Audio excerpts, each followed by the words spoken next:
Welcome back, ladies and gentlemen, to Run It Back. My name is Gabino Grhymes. How is everyone doing this evening? At Mike Masters 801 on everything. This is a very special edition of Run It Back. Normally, we run these every Thursday. Last night, we were joined by B Magic, which was incredible. He had a lot to say. And yeah, just that's a joint to check out right there. I am joined by special guest host today, Pat Maine, who is normally my co-host. He's not able to make it this evening. So we have Nick Jones. Nick, how are you, sir? Doing well. Thank you, sir. Thank you for having me. It's a joy to be here. Thank you. We got, it looks like Billy Merritt was in the chat, and then Edwin Bloodbone. Pause. I don't know why. Yeah. Legend. Legendary Edwin. The legend himself is in our chat. Yo. So we're going to be joined by A.Ward tonight. He, of course, has had an incredible run recently. We can, go over a ton of different things that he's been doing. Battle of the Bay X, against Frack, of course, on RBE, against A.Verb. We'll speak about all those things, but October 14th, next Saturday, he is going to be battling Atheist here in Salt Lake City, and couldn't be more excited about it. Eli just told you that you look like a man now. That's great. Me? Yeah. No, he said that Pat Maine looks like a man now. That's what he said. Well, yeah, Pat will never look like a man, really. Okay, well, I don't know. I don't like how you said that, but how's your week been, bro? How are you? Doing well, man. Doing fucking well. I work and fucking helping Pat Maine kind of prepare for this battle and hearing his rounds and stuff like that, and helping him kind of get focused for this shit, man. I'm getting really excited for it. It falls on my birthday, which is pretty rad to come out and celebrate my birthday and see one of the more important shit. Something that's been in my life for over 10 years now. I was thinking about it, man. We were living together 10 years ago. That's right. That's how long fucking we've been at this. You know what I mean? So we were in a joint together, dang.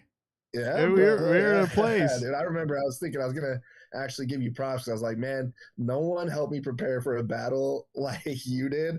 Like, I remember, like, you would let me rap my rounds so many times. I was like, this dude has to be so sick of hearing it. But I was. If you don't have a good friend in battle rap that will do that for you, then you're fucking up.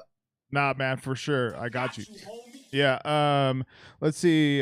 Spades, he said, let's get it. Jay Villain, let's go. Hilarious at pausing Bloodbone, which is the name of my comic. Okay. Well, still pause. That's you much know? Better. Yeah, but still pause for sure. Bloodbone is hilarious. Yeah. But glad you're with us here tonight.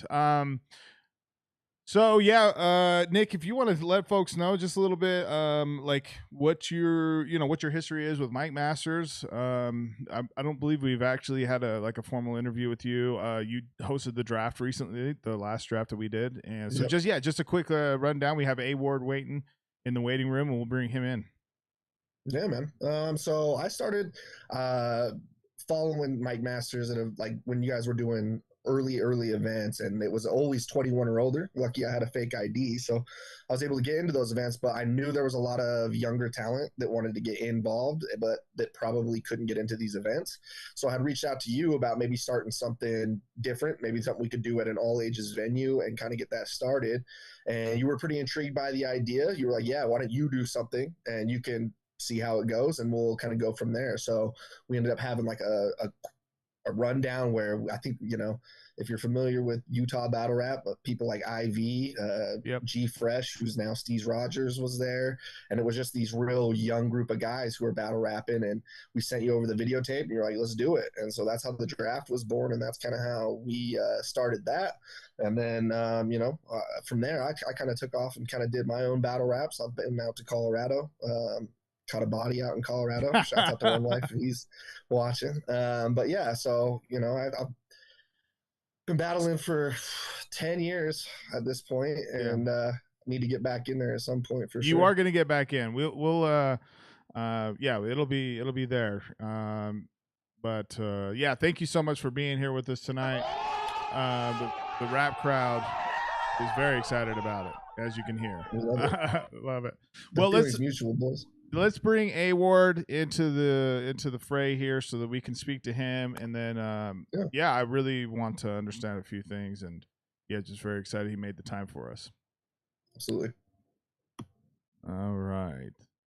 Oh, look at you, sir. Look at you. There we are. How are you, sir? You can hear me? I can hear you. Perfect. Is there an echo or anything? We good? Yeah, it's good. Yeah, the car studio is performing well right now. Nice, man. Good. Yeah, I could definitely tell that you put in some sound proofing anything in there, so that's great. What you drinking right there? The orange Fanta. Okay, that's right. Okay, just sometimes it might have a little rum in it, you know. Not tonight. I'm chilling Right now. So how are you, sir? How are you? Thank you for joining us this evening. Thank you for joining us. Ladies and gentlemen, if you guys don't know who this is A.Ward, boy. He is an incredible battle rapper, and let's make sure he gets welcomed correctly from the crowd. There we are. Absolutely. Thank you. How are you, sir? I'm doing well, man. I'm doing well. I like the Utah Utes hat. Thank you. You guys had a tough loss last week, but you had a good start to your year. I don't know if we're starting the conversation off like that. I don't like that. Don't remind us, man. What the heck? We just got over it last week. Listen, bro, you guys beat Florida, and my team lost to Florida, so I'm really I got one loss on my Tennessee Falls too. So I'm there with you, but it's always good to see a college football hat. It's always good to see a college football hat, man. But I'm doing well. Thank you for asking. Great. We got a comment already in here from Edwin. He said the most hated on battle rapper in the world, A.Ward. So that's hilarious. Yeah. Actually, that's actually a good comment to kind of just start this whole thing off with. What with the build up to the A.Ward battle, I've seen several interviews that you've done since then, so I don't want to ask the same question. What I really want to get down to is how do you navigate these build-ups and promotions for these battles? Was the A.Ward experience a little bit different as opposed to what you've seen in the past? Just like to better understand that. Yeah, definitely. I mean, every person is different. For the most part, I've been around long enough now to kind of rub shoulders with a lot of the guys I'm battling. So, seeing them at events, talk to them, might even be friends with them. With A.Ward, it wasn't really like that. I didn't really know Verb that well. I just seen him at a handful of events. So you kind of never know where the energy's coming from, how serious it is, how much of it is promo, build up, WWE storyline stuff, and how much of it is maybe true disdain for, the other person or whatever. So navigating through the Verb promo was way different than any of the other 85 battles, just because one, he was so infatuated with me for 2 months. And two, he went to certain lengths of promo that nobody's gone before with being very personal and just trying to really get under my skin. So I don't prefer that type of promotion, but at the same time, it did kind of bring out a performance and a level of writing and different things in me, in my performance that was necessary. So it's kind of a gift and a curse with a situation like Verb.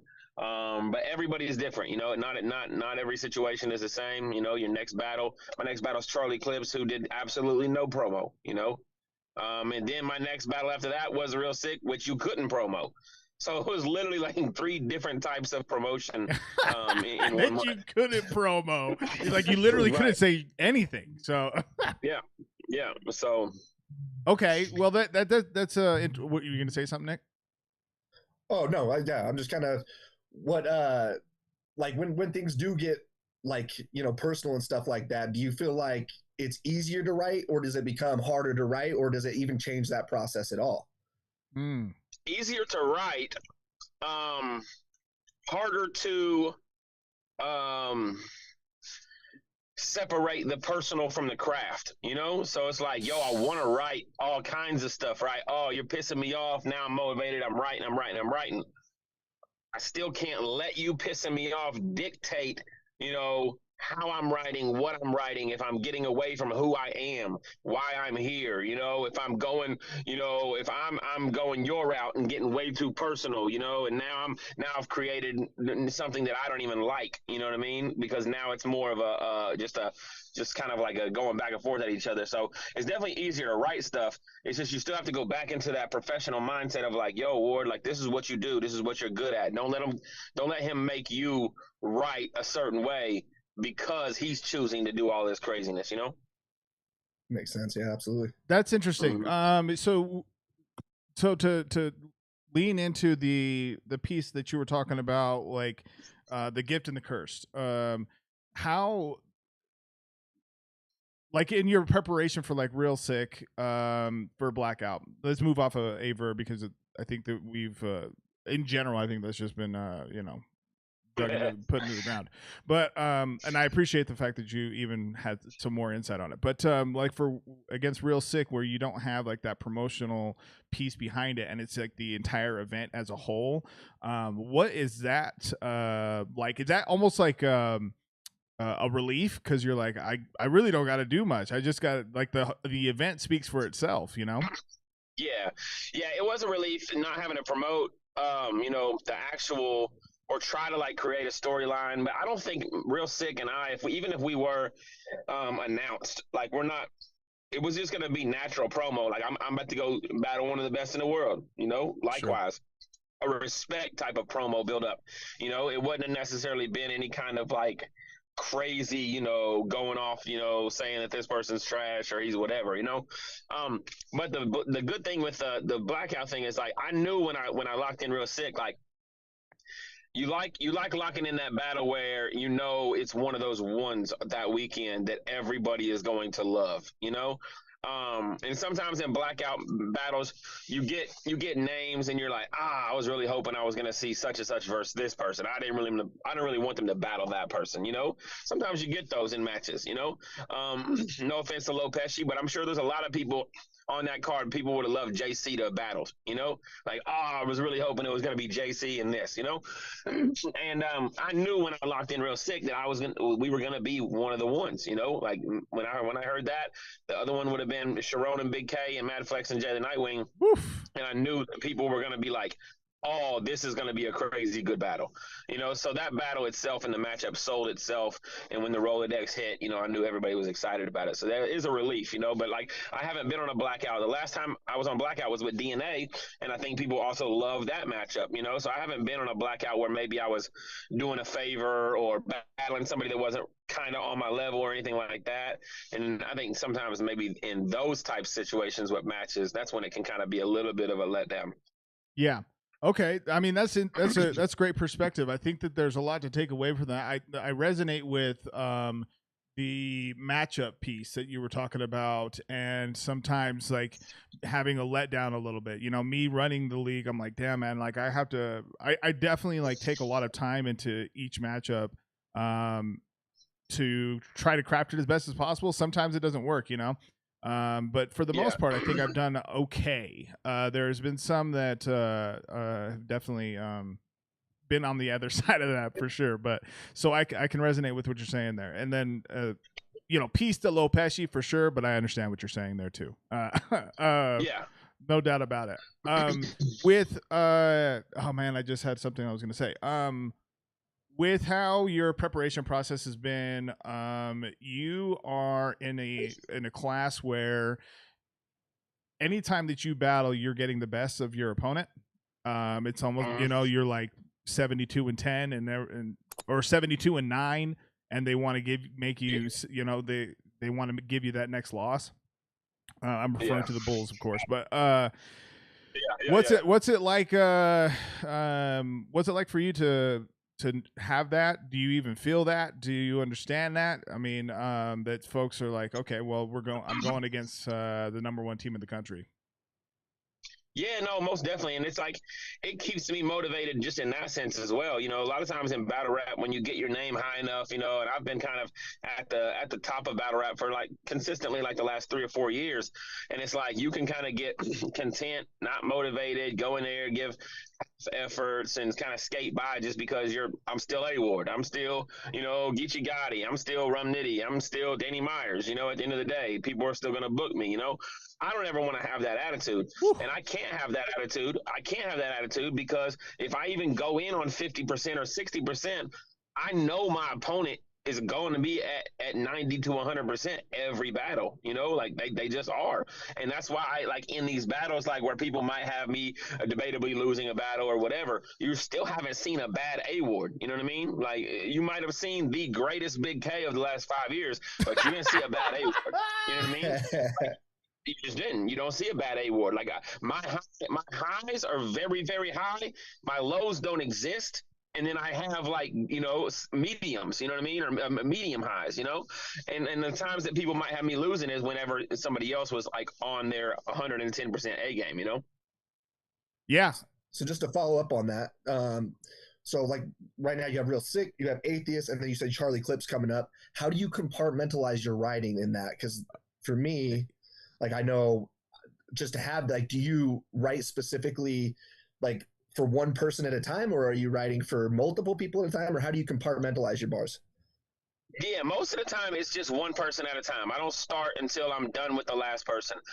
This last run that I had, you know, I battled Frack, I battled Verb, I battled Clips, and I battled Real Sick, all in 7 weeks. You know, so I basically, you know, had four 3-round battles of just high caliber opponents, you know, whether it be their writing, whether it be the league, whether it be the promo that Verb did, whether it be their name, Clips, Verb, you know, these guys, four high caliber in 7 weeks. And it's like, there was a couple times where, you know, I caught myself maybe thinking of a bar or two, and I'll write it over here to the side and put it like, you know, on a voice note or whatever for Verb, and then finish my frack stuff or whatever. But I never stopped, because here's the other thing is like, there hasn't been a battle of mine in, I would say, the last 2 years where I was done writing 3 days before the battle. You know, Whoa. like, so every battle I have, I mean, I wrote 16 bars for Real Sick the night before in the morning of the battle, you know? So like I'm always writing up until the battle, every battle. So it's like I can't say, okay, I'm done with, you know, Charlie Clips. I'll just memorize it and start writing for Real Sick, because I wasn't done with Charlie Clips, you know, when I was on the plane, you know? And Real Sick, I wrote every bit of my material for Real Sick 5 days before the battle, you know, the last 5 days, you know? So, yeah, so I don't really have that time whenever I'm preparing, you know, to jump in and out of doing different things. Now, I'll say this much. I have Atheist coming up, and I have a guy after Atheist named Money Mitch. And my goal is to try to get done with my Atheist rounds as soon as possible so that I can go ahead and knock out the one rounder for Money Mitch. I don't know if that'll happen. If history, you know, repeats itself, I'll probably be writing for Atheist. And like I said, like, you've never seen a bad performance. You never see me choke. You never see me come with less material or whatever. Like, I'm always locked and memorized, and I'm not ever careless or giving like a half effort, but I'm still just, I like to write up into the battle, because you get done early, then you start hating your material. Then it becomes just old to you. You know what I mean? And so if it's fresh, you know, you can deliver it better. So. Wow. So do you think that what would be an ideal time frame for you to like prep for a battle? 3 weeks, 4 weeks? I mean, again, sometimes, I mean, this year in particular, the last 7 weeks hasn't been the case. But what would be ideal for you? You know, like if you were able to be like, you know what, I'm only taking a battle every 4 weeks or whatever the case is. I know that you love the culture and all that, so I don't know if this would be. This is purely hypothetical at this point. Yeah. No, ideally, I like 3 to 5 weeks for like a big battle. You know what I Yeah. mean? And that's not even just writing. That's just like I like to take a week to just think about my opponent, think about all of the things that they've done. You know, like if it's a big name guy, like how the angles that have been used. I might not even move the pen. I might just think about how I would attack this guy for a week. You know, and just kind of like sit in that, and then then find ways to go in and write different things. But 3 to 5 weeks to me is good. I can put on, like I said, I put on one of the best performances of Blackout and possible Battle of the Year candidate on 5 days of actually writing and memorizing. So I can put on high performances without on short notice, but just comfortably, I'd like to have at least 3 to 5 weeks. Sure. So memorization is a very key skill to have in battle rap. And you have exhibited a pretty high level of that. Where do you get that from? Man, I don't know. I don't know if it's just repetition or it's my ability to freestyle. I memorize as I write. So it's not like I have to write it and then go like spend time writing it and then go back and memorize everything that I wrote, Like usually if I write around, it's memorized, and maybe I got to go back and just for the transition or make sure this word hits or whatever. Like it kind of is. I don't know if I'm just an alien as well, like Rum Nitty, but it's pretty much just locked as I'm writing it. I know the words that rhyme, and as a freestyler, like if I write anything in my head, it's pretty locked, So I would just say that like that repetition, like and just practice, and then I think a lot of times people are afraid to wrap their rounds until they have it perfect, and that messes them up.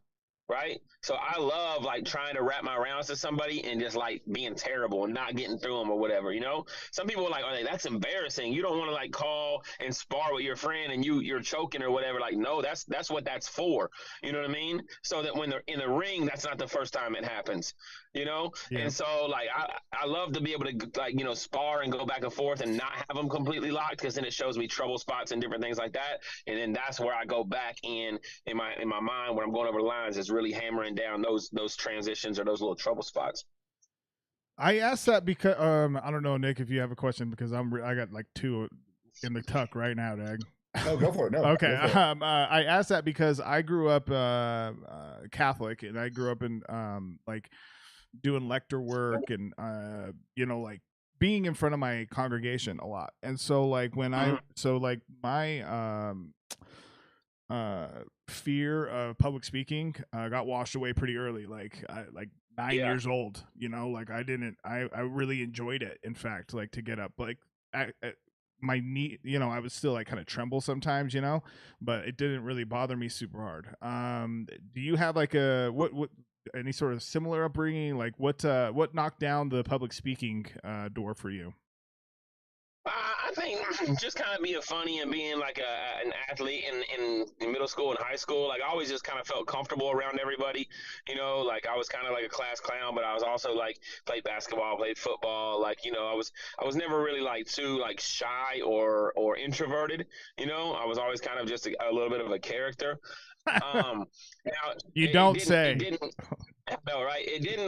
The whole idea of like performing in front of people, like, yeah, I would do it because I was like, I'm not afraid to fail. I was never afraid to fail, but I didn't really like that confidence, until like I really started going around the Kansas City open mic poetry venues from basically like 2011 to 2014 for about 3 years, and I was just working on acapella, spoken word, poetry, different things like that.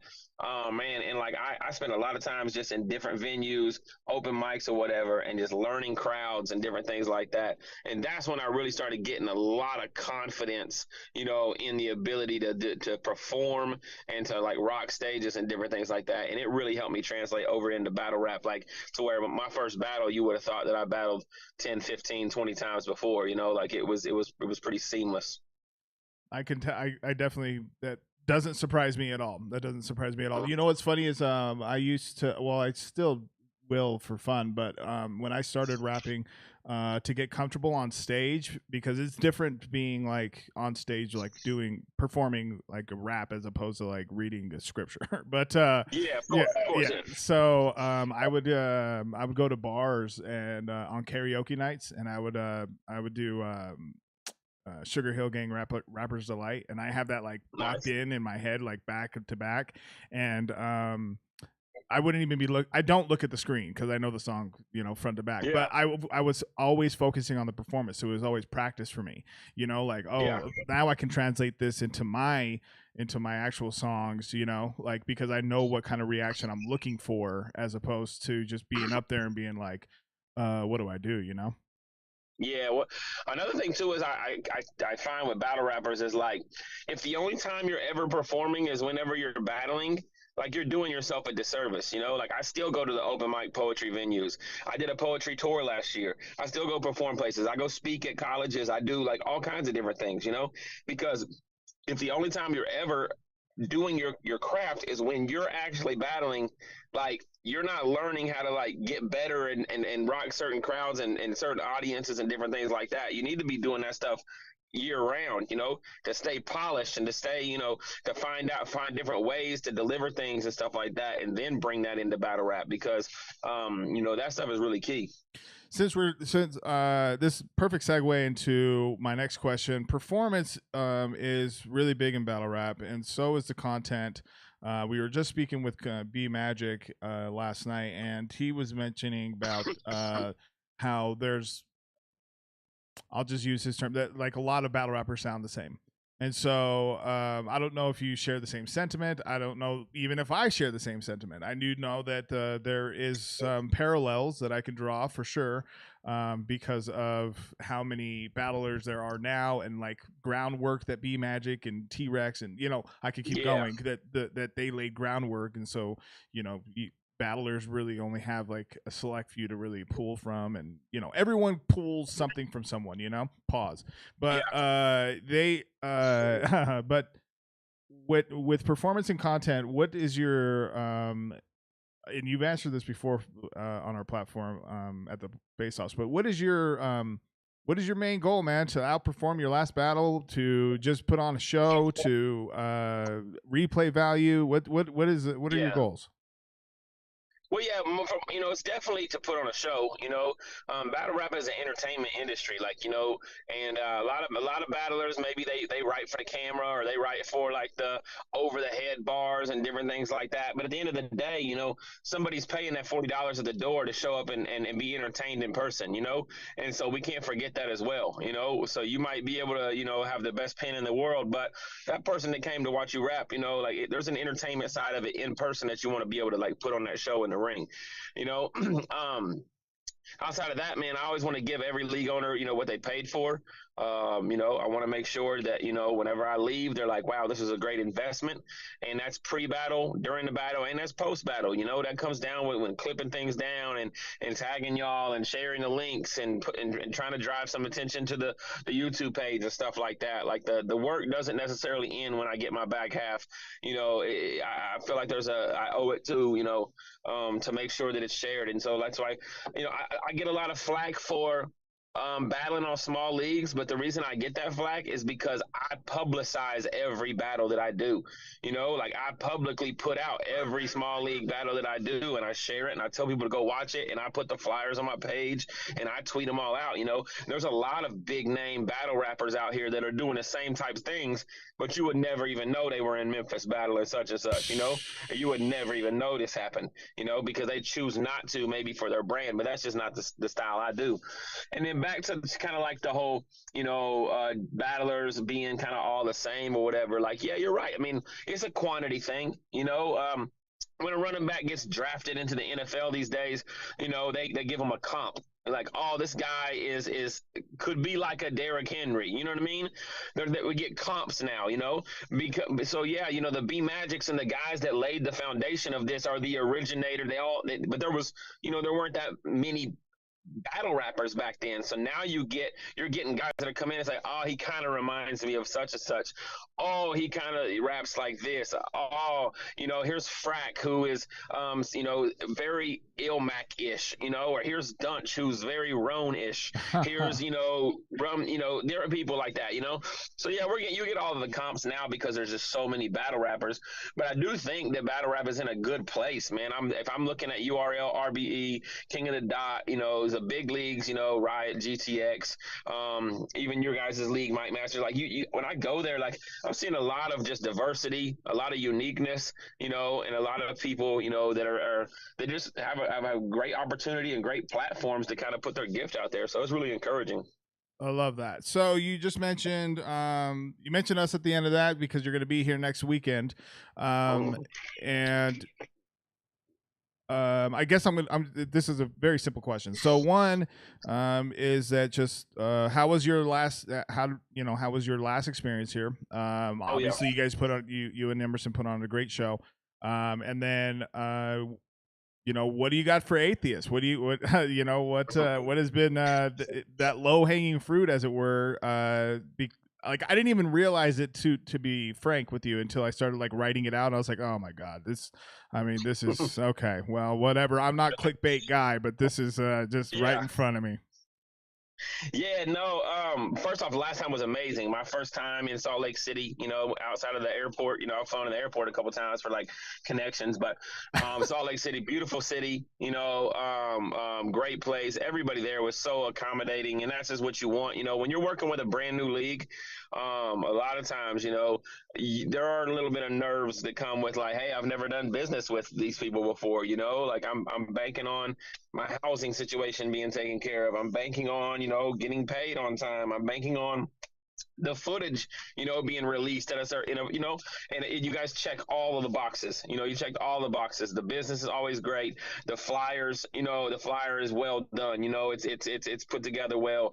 And then it's also a testament to, and it's encouraging when I have guys like Emerson Kennedy and Marv and these other guys that have done business with you too before, that is word of mouth goes a long way. Say, hey, they're telling people, hey, these guys will take care of you. And that's super reassuring coming from a independent contractor like myself. I had a great time out there battling Emerson. And so, yeah, with Atheist, when you first reached out or whatever, I didn't really know who he was. I didn't even know he battled on the night that I battled Emerson, because I got there right after his battle. Oh, okay. And so I didn't see his battle. So I think him or maybe his opponent or somebody came up to me and was like, hey, I battled tonight or something to that extent. And I was like, okay, cool, So when I first booked it, I was like, okay, this is, obviously A.Ward versus Atheist. Okay, this is cool. But then Marv was like, oh yeah, he battled that night. And I was like, oh really? And so I kind of go back and watch his stuff or whatever. And I'm like, oh, not only is this cool, but one, his name's Atheist. That's fine, whatever. Like I was talking about earlier, I don't get out of I do me, I'm not going in there for 3 rounds on some theological debate, to talk about, that's just, it wouldn't be me. You know what I mean? Now I'll find different ways to, be, whether it's humorous or angles or strategic, in regards to that. I don't even know if he is an atheist. I don't know if his name's Atheist because he's atheist or what. I don't know a whole lot about him, But I definitely think, just that. And then I love the fact that when I was researching him, he was Thesaurus's first ever on-camera battle, and I thought that was really, really cool. I thought that was really cool. I was like, wow, I'm battling the dude who's battled Thesaurus for, on camera. I was like, that's kind of a cool little storyline too, So he's got some tenure to him in his performances. He might not have a lot of battles, but he's from the freestyle era. I was saying in another interview the other day, people always ask me about rebuttaling and freestyling and different things. I tailor my rounds and I believe my craft. I believe that I'm talented enough to where I could have survived in any era of battle rap. And when you watch me, you'll be like, you know what, Ward probably would have killed it back in the freestyle era, or Ward would have probably killed it in the grind time era, or he could have been really good. You know what I mean? Like I'm not just one of these guys that popped up on battle rapping because I, read the instructions and was like, oh, 1, 2, 3, 4 punchline, Google, whatever. So like I really pride myself on that. And so with him being from that freestyle era, hopefully, he can get some rebuttals and get back and forth or whatever, and we can have a great match, To kind of go off of that, what was kind of your influences? Who were the guys that kind of got you into battle rap personally? Yeah, I always talk about Hollow, Loaded Lux, and Bill Collector was always like my 3 favorite battle rappers. Loaded Lux, I just felt like he was the end game. He like at 100, I feel like he's like the greatest battle rapper ever. This was when I was a fan, kind of watching battle rap. You start battling, and then you start realizing, kind of how battle rap works, and over the years, sometimes maybe that stuff dies off. But I thought Bill Collector, when I was first watching battle rap, to me was the greatest entertainer. Like I just he didn't necessarily, say the most profound things back then. He's actually gotten a lot better with his pen, as of present day. But when I was watching him, he was just an entertainer. He was so, couldn't wait to watch a Bill Collector battle. And then to me, Hollow to Don was like the most well-rounded battle rapper. Like he could beat you always. He could beat Ilmac on Grizzlemania, and then he can go in there and beat Big T on URL. And like I was like, oh, this guy literally has every tool, that you need in battle rap. And so those 3 guys were really kind of who I watched and what really made me like, when I don't necessarily when I say my certain style or whatever, but I always want to be like, yo, how's Ward gonna beat you? Man, he might have the crowd laughing. He might kill you with rebuttals. He might angle, he might be aggressive, he might do whatever, but it's going to be, you don't really know which way I'm attacking. So, yeah. Great question, Nick. We got a question from the chat, and then we'll let you get on your way. We really appreciate you even taking some time this evening. So this is from Host Beefy. 666 is his thing. Okay.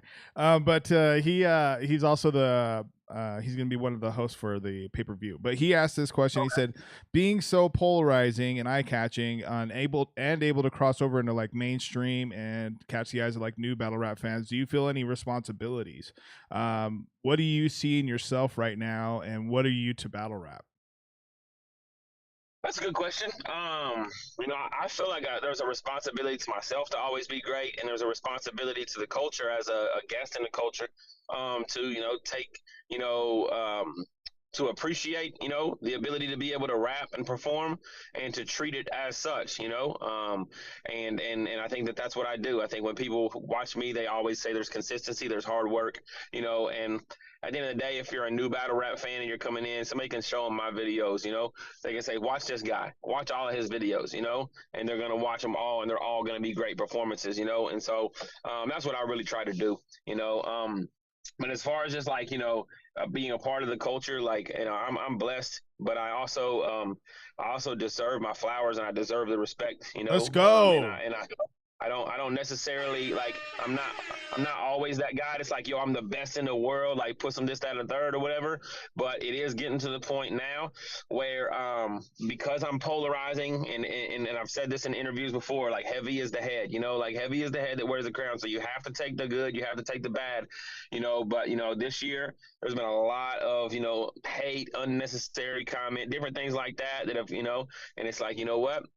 I get a lot of praise. I have a lot of supporters, and I refuse to just focus on the bad. But at the end of the day, like, I am one of the best battle rappers in the world, day in and day out, possibly the most consistent battle rapper in the world.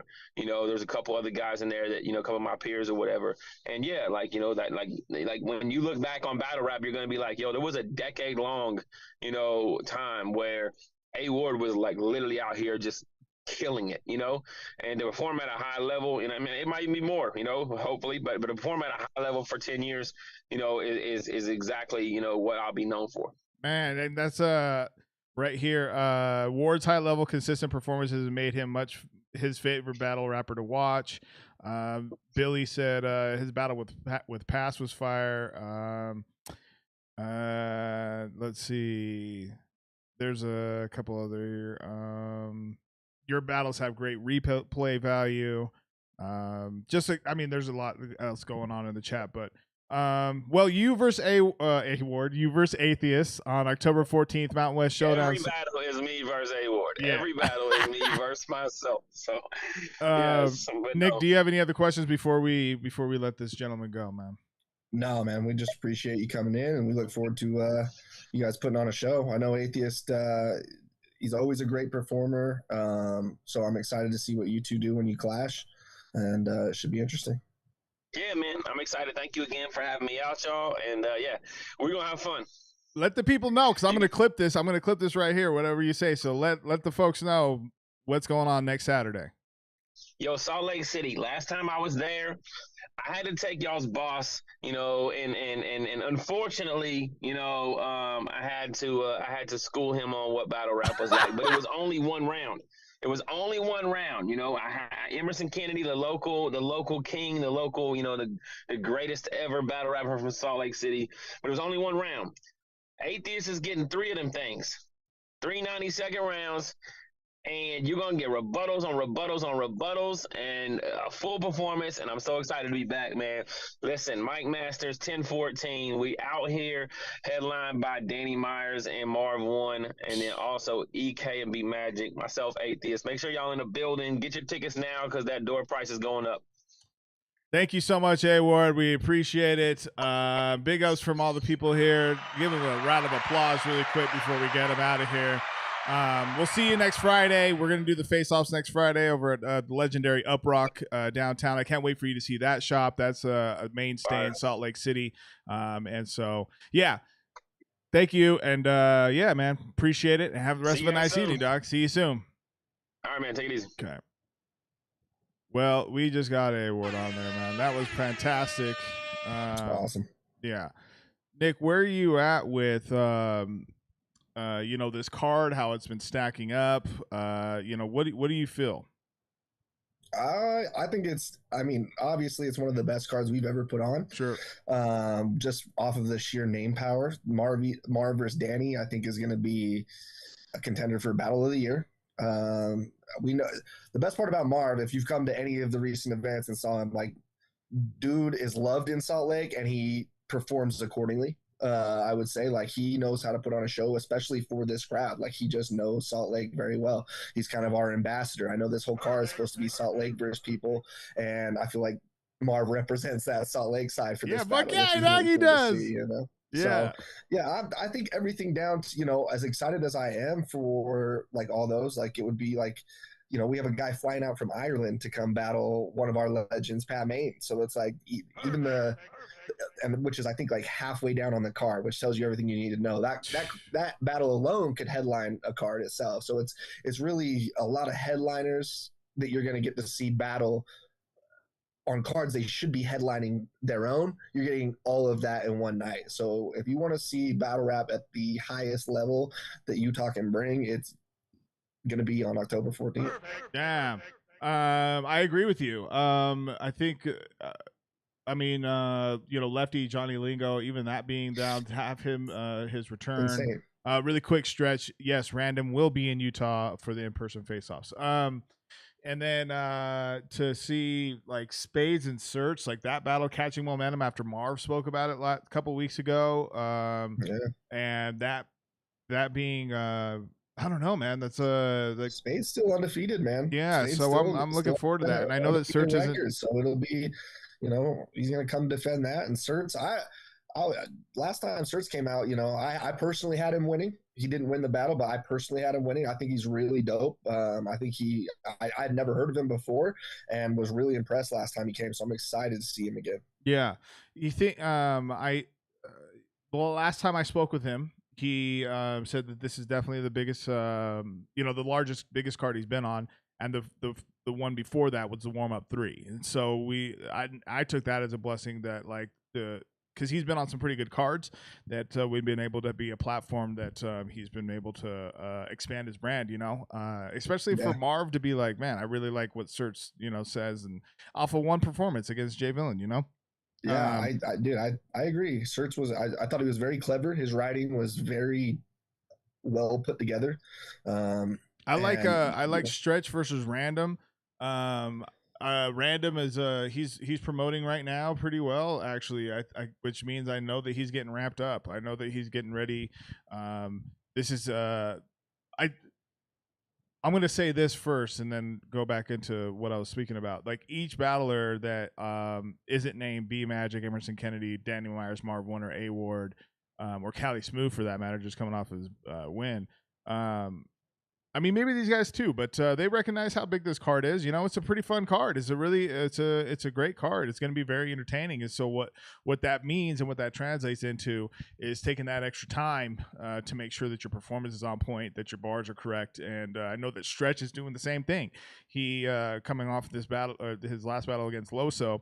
I know that he's ready. I know that Eli's ready. I know that Foet Dev understands, especially as a league owner, what it takes to put these cards together, much less be on one, you know? So I don't, and I know that Lefty does. I speak with him pretty regularly, and I know that he is he's not taking this lightly. He wants to have his material be one of the best of the night. Like he's absolutely said that out loud, you know. And speaking to B Magic last night, B Magic knows he's top tier. Dang. He knows he's like one of the best ever to do it, you know. Yeah, and I think with all that being said, it's important to remember, like, if you are not those guys who we just named, like, this is a good opportunity to show why Utah is important in this scene. You're our ambassador for this card, so it's important for you to show up better than ever, because this is going to be Utah being highlighted to everybody to see. Yeah, and that's why.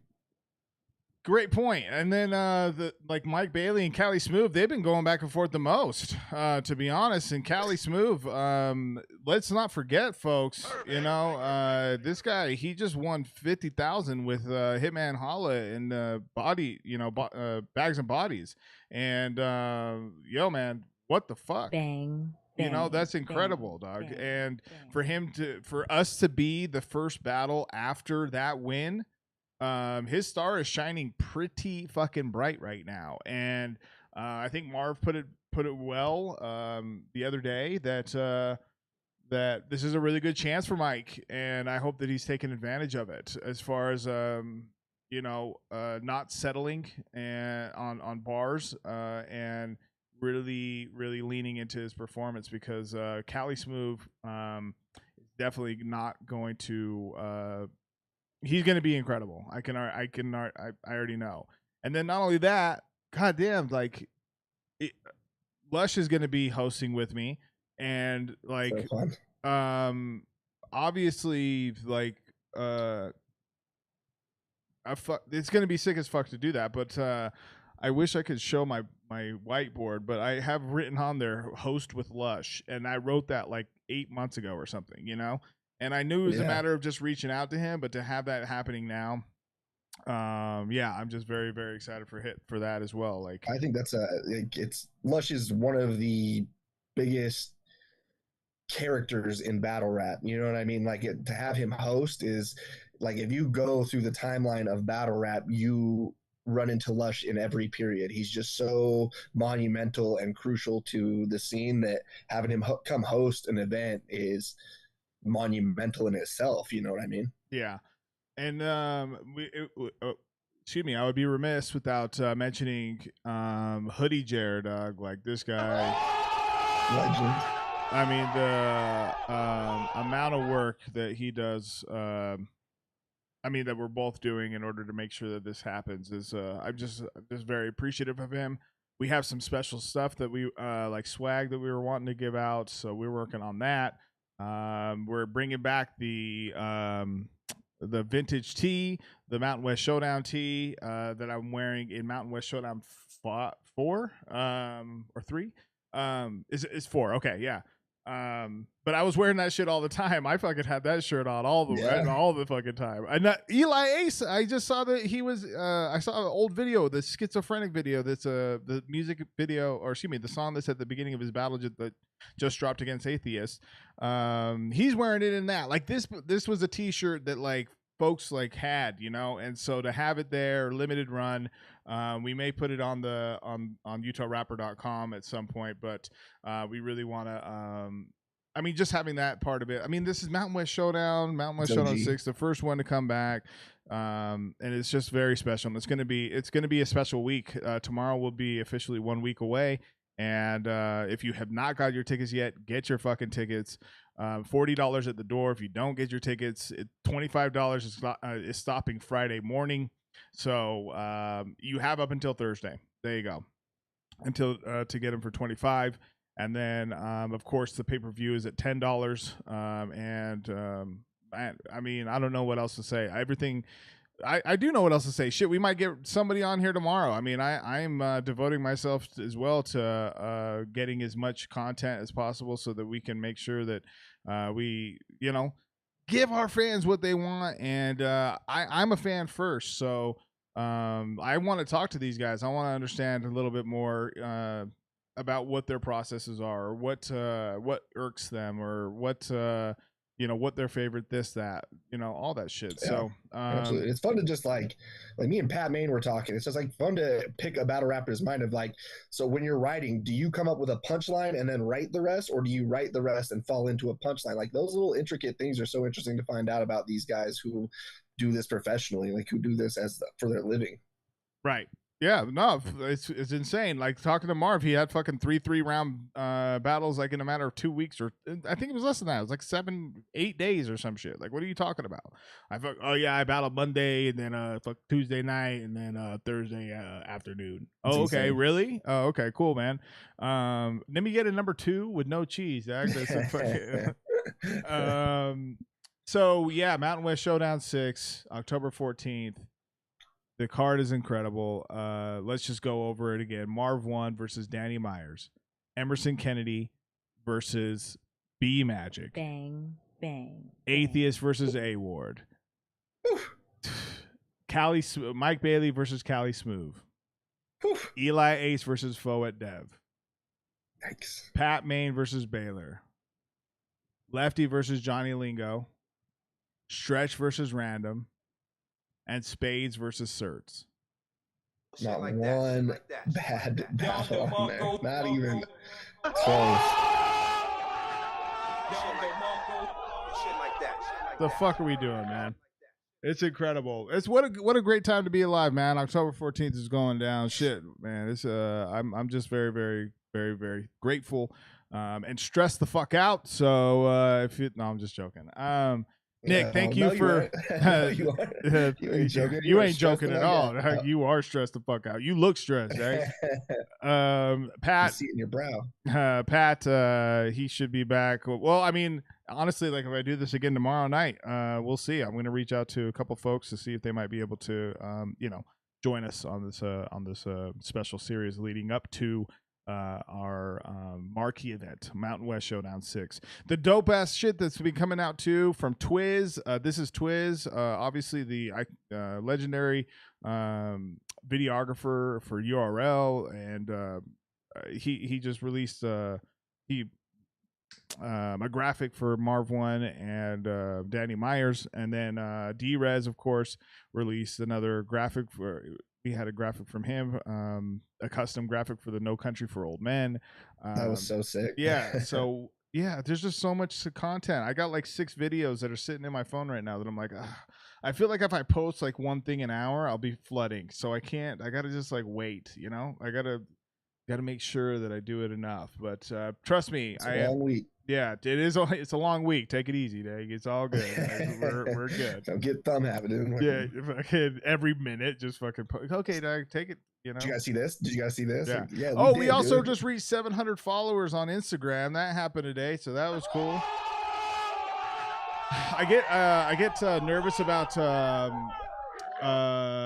posting about that just because like 700 goes out, like 2 might drop off, it goes to 698, and then someone goes and checks, it's like, no, it's 698, and you're like, yeah, but it was 715 minutes ago, you dickhead. So yeah, don't be a little bitch and go unfollow just to be a little fucker. Don't do that shit. That is hilarious, by the way. So just to be like, nah, now it's 699, you dumb dick. I like odd numbers. Yeah. What? Okay, well, that wraps it up for this special edition of Run It Back with A.Ward. Nick, thank you so much for filling in this evening. Thanks Not for just having not just filling in though, bro. You did well. I appreciate it. You and I already have this, like, you know, we, as you mentioned, we've lived together in the past, so like, man, we talk anyway, so it's all good. I appreciate it. It's easier to be better than Pat, you know. It's easy to be. Shit like that. That's Shit what like I'm that. talking Shit like about. that. That's what I'm talking about. All right, man. Well, tap in.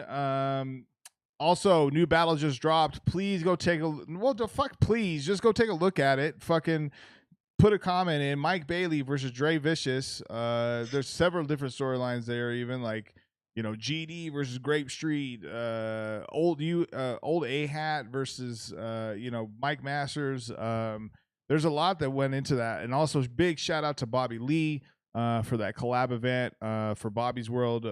This is the first time that we did something like that, and we were very excited about how it went down. So thank you guys. Thank everyone for tuning in tonight. And as always, at Mike Masters 801 on everything. Give a man, just go to our page right now and fucking hit a like, share a story, share something, man. Let the folks know that you support us. We appreciate it. And I'll be doing a giveaway again. We did one this past week with we had like 14 entries, which was tight. Let's get to fucking 20 entries, you know. And we out, man. Fuck it, we're done. That's it. Mike Masters, Peace. Run It Back. Gabino Grhymes, Nick Jones.